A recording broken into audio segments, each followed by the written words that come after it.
Сәлем қыздар, бүгін сіздермен осындай әдемі сумка клатч тоқуды үйренеміз. Қараңыздар, ашылып осылай мінекей көрінеді.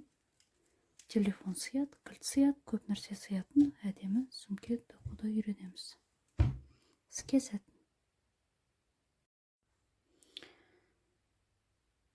Ол үшін бізге керек леска. Мен 2 метрді лесканы алдым. Енді қараңыздар, қазір біз бір жағына аламыз жемчуг, бір жағына қара мойшақ, тағы да жемчугпен, тағы да қара мойшақ. Енді дәл оны әдеттегідей лескамыздың ортасына әкелеміз.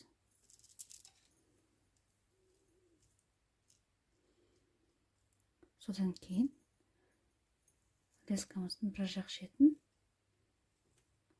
біз қайтадан петля жасауға кіргіземіз.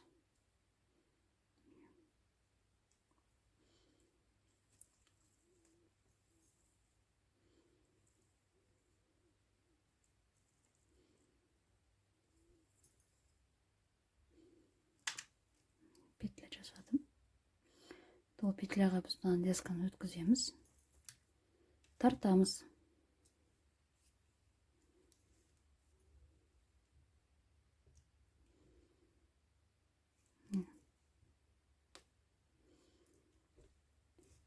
Осылай.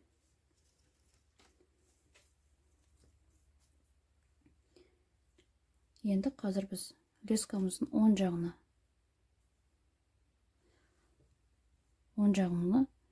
бір қара мойшақтан аламыз. Және бір жемчугтан аламыз. Соңына дейін әкелеміз. Ал сол жағына бір қараны аламыз. Оны да ортасына дейін әкелеміз. Енді қараңыздар, жаңағы 2 мойшақ алғанымызға петля жасаймыз да. Мінекей.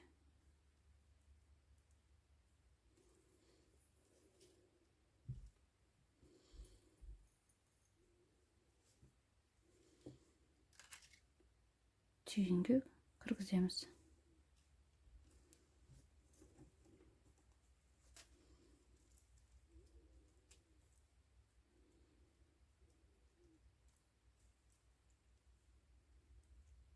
Тартамыз.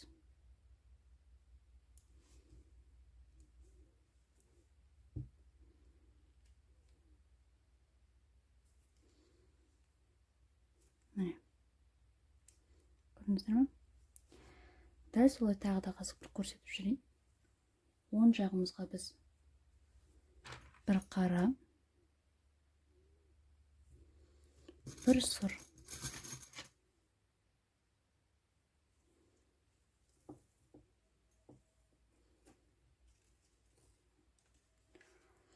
Сол жаққа бір қара аламыз.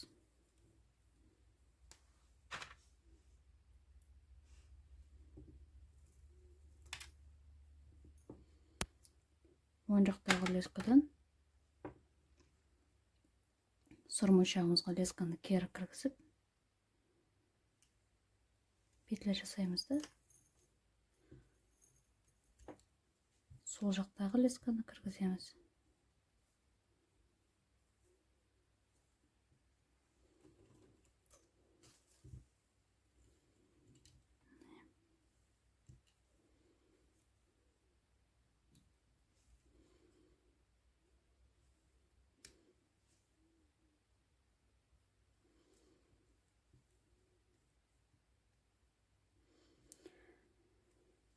Дәл осылай, мінекей бізде 1, 2, 3, яғни 9 қатар тоғуымыз керек.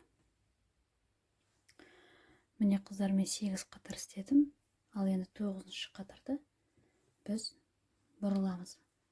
Ол үшін біз әдеттегідей мінекей оң жақ лескамызға бір қара, бір сұрды аламыз.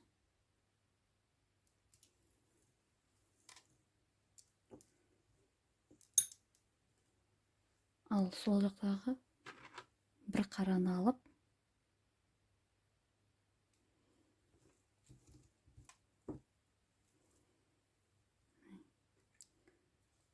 петля жасаймыз.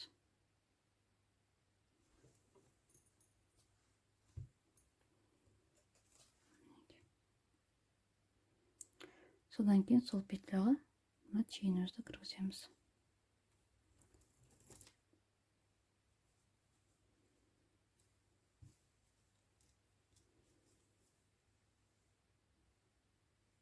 Тартамыз.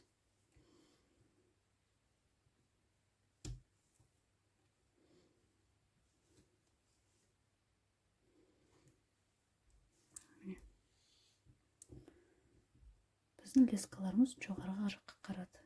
Енді оң жағымызға екі моншақ аламыз. Қалай? Енді керісінше бір сұр, бір қара. Содан тағы бір сұр аламыз, үш моншақ аламыз.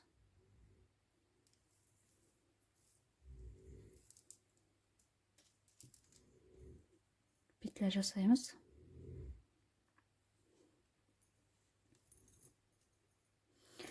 Петля жасағаннан кейін астында тұрған лескамызды сол петляға кіргіземіз.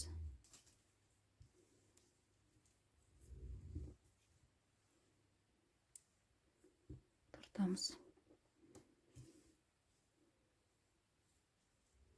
Міне. Енді астындағы лескамызды жанымызда тұрған мына қараға кіргіземіз.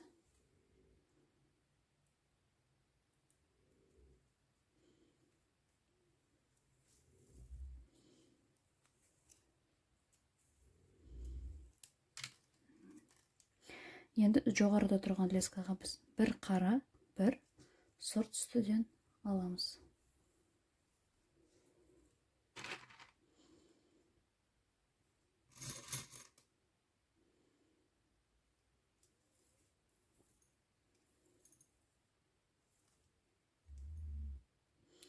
Түйін жасаймыз.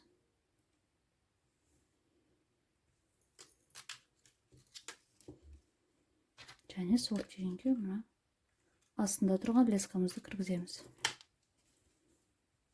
Тартамыз.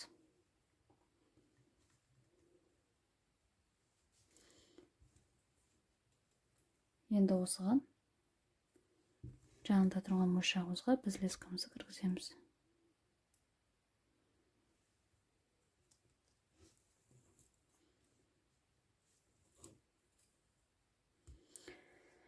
Дәл осы әдіспен біз қазір 32 қатар жоғары тоқуымыз керек. 32. Енді біз сумканың бүйірін тоқуға кірісеміз. Ол үшін ең алдымен біз сумкамызды бүктеп аламыз. Мінекей ұзынша тоқылған кезде 32 қатар тоқыдық қой. Енді қараңыздар, мына жерден 14 қатар санап аламыз. 4 қатарын қалдырамыз. Міне мына сұр моншақтардан тағы да 14 қатар саттансақ, онда бізде тепе-тең болып тұра қалады. Енді мен мына жақ бүйірін тоқып қойдым. Сіздерге қазір екінші бүйірін тоқуға көрсетемін. Ол үшін былай біз тепе-теңдікті ашамыз сумкемізді. Мінекей екінші қатардан не? Бірінші қатар емес. Мына жерден мінекей, мына бұрыштан. Міне, мына бұрыштың мына бірінші және екінші сұр моншаққа лескамызды бір жақ шетін өткіземіз. Оны біз сырт жағынан істейміз. Сырт жағынан жасағанда бізге ыңғайлы болады.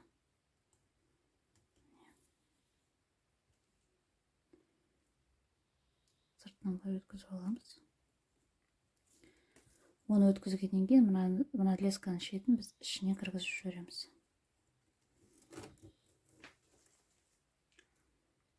Және лесканың екінші шетінде ішіне кіргізіп жібереміз. Осы жерден. Енді лескамызды теңестіреміз. Мынаны былай ашып қоямыз.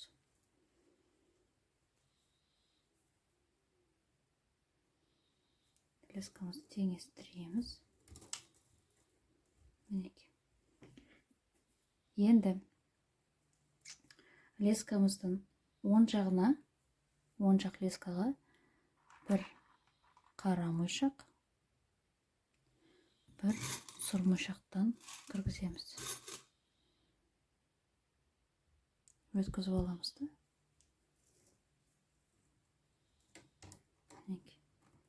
Көрінеді ғой, түйін жасаймыз.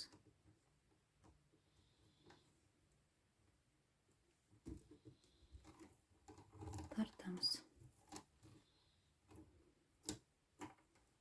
Бұл түйінге сол жақтағы лескамызды кіргіземіз. Қатты тартамыз.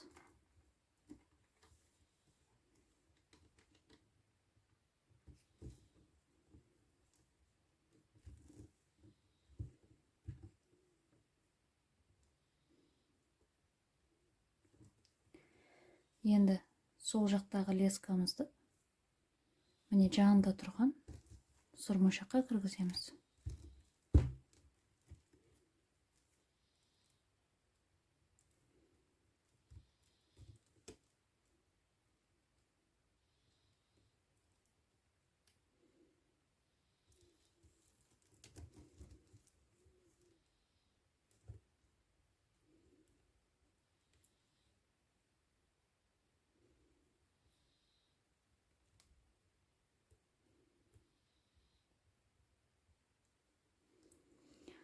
Кірмей жатқан кезде мен арт жағынан шығарамын да,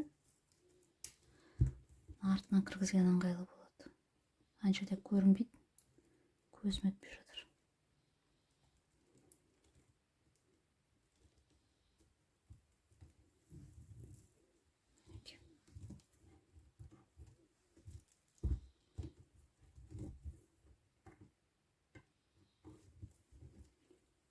Түйінді қараңыздар, моншақтың ортасында болсын.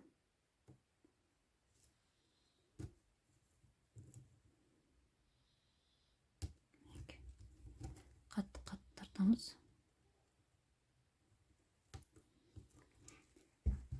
Енді лесканың үстіңгісіне тағы да солай бір қара, бір ақтан алып,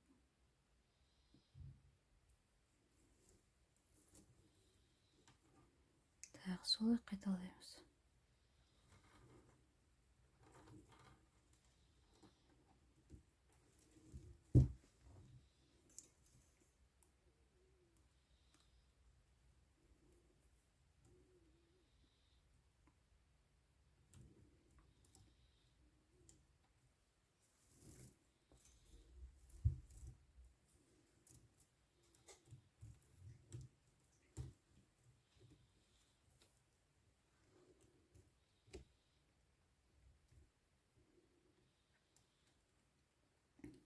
Қатты тартамыз да.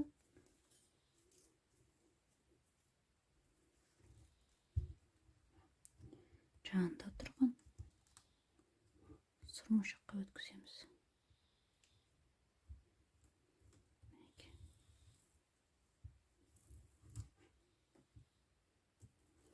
Бұл жерде тартуды ұмытпаңыздар.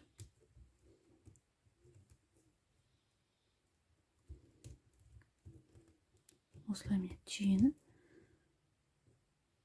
көріп тұрсың, ішіне кірсін. Қазір тартып алайын.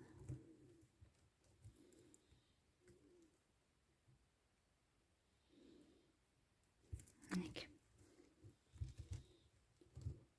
Көріп тұр, ары қаратай жалғастырамыз. Оң жағымызға бір қара, бір ақ.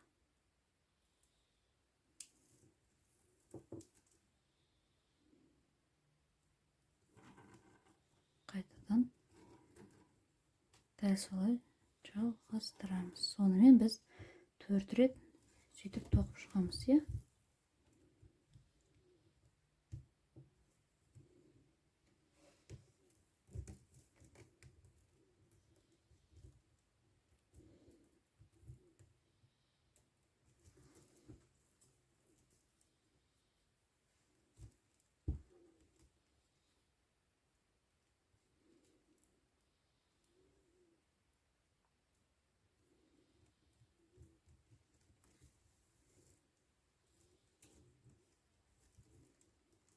Міне, 3 рет тоқыдық, қараңыздар. 1, 2, 3.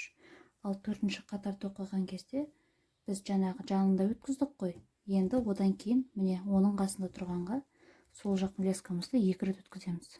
Тағы да бір рет жанымызда тұрған мойшаққа өткіземіз.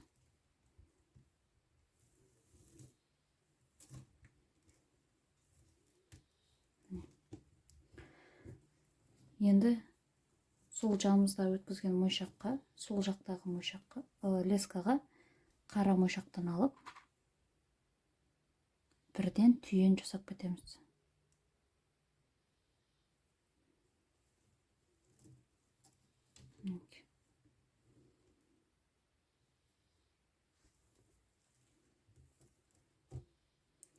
Түйін жасаймыз да, түйінге оң жақтағы лескамызды өткізіп, екі жаққа тартамыз. Бұл жерде ыңғайлы тарту үшін біз мына лескамызды сырт жаққа шығаруымыз керек. Сол кезде ғана біз ыңғайлы тарта аламыз. Енді осы жерде қатты тарту керек.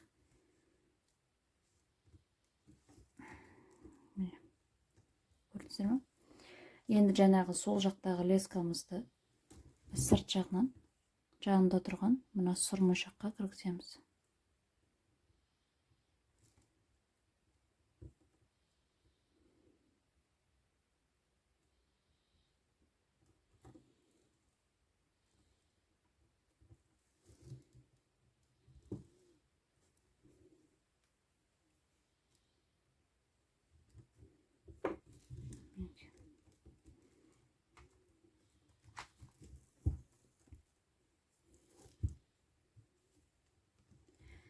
Енді жаңағы мына жақтан бастағандай, дәл солай мына жақта бірінші біз қараны аламыз. Одан кейін сұрды аламыз.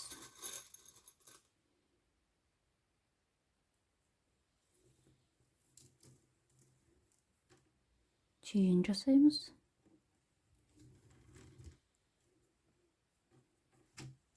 Түйін жасағаннан кейін сол түйінге мына оң жақтағы лескамызды кіргіземіз де тартамыз.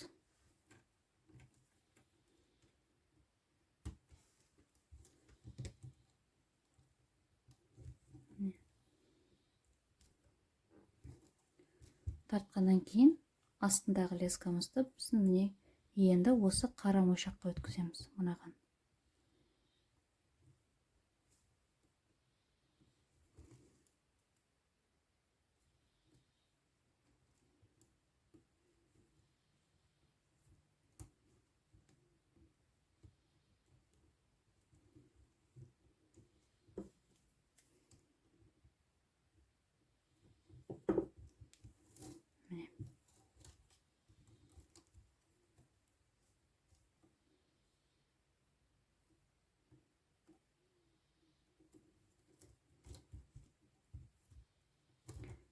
Дәл осылай біз сөмкеміздің осы шетіне келгенге дейін тоқып шығамыз.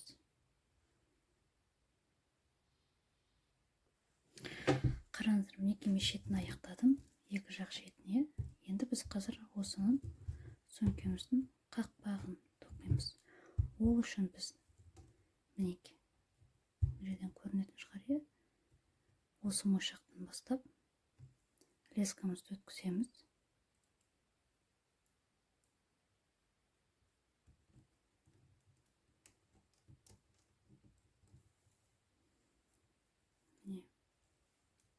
Лесканы өткіземіз де, одан кейін теңестіріп аламыз. Содан кейін ары қаратай жалғастырамыз. Яғни бізде қазір болу керек мінекей бір сұр, бір қара, тағы да сұр.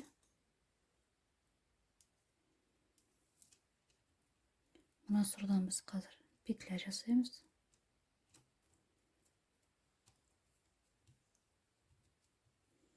Сосын сол петлядан мынаны оң жақтағын өткіземіз де, осылай осы күймен. Қазір ұзындау лесканы аламын. Ой, не болды мына?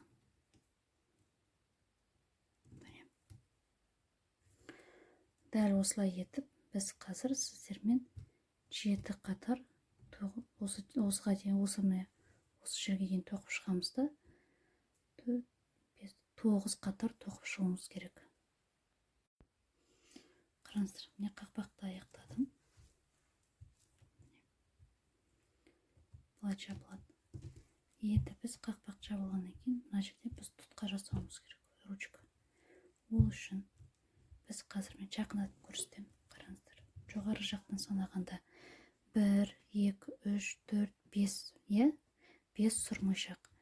5 сұрмойшақтың біз ортасыңыздан, яғни бірінші қатар емес, екінші қатарынан, мына жерден біз былай 2 мойшаққа, бір мойшаққа лескамызды өткіземіз да, екеуін теңестіреміз.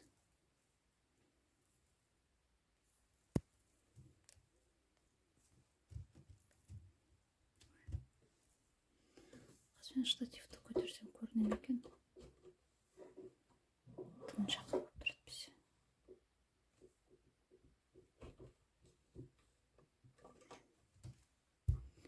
Көрінсе, лескамызды теңестіреміз. Енді теңестіріп болғаннан кейін оң жағымызға біз бір қара мойшақ, бір сұр мойшақ аламыз. Сол жаққа бір қара леска, бір қара мойшақ аламыз.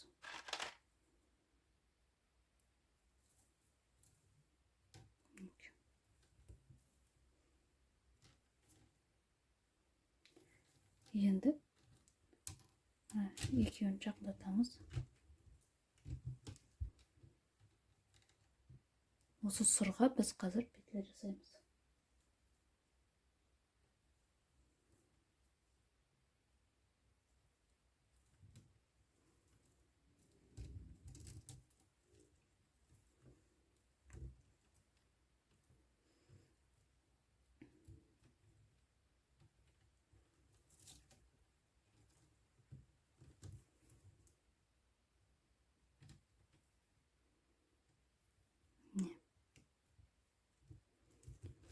Ал келесіде біз екі лесканың екеуіне де бір-бірден қара мойшақты аламыз. Екі лесканың екеуіне.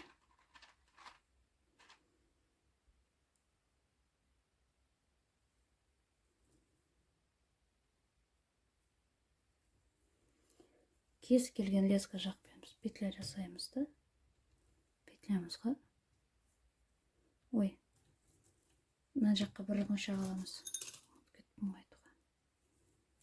Енді сұр мойшаққа бір петля жасаймыз да,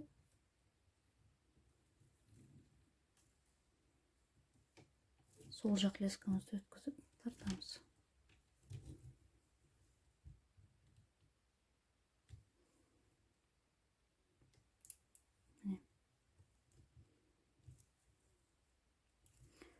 Тағы да қайталайым.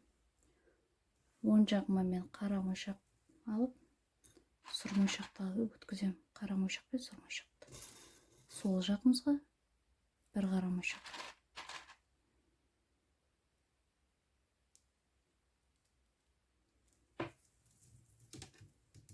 Сұр мойшақ өткізгенімізге петля жасаймыз да, сол жақтағы лескамызды өткіземіз.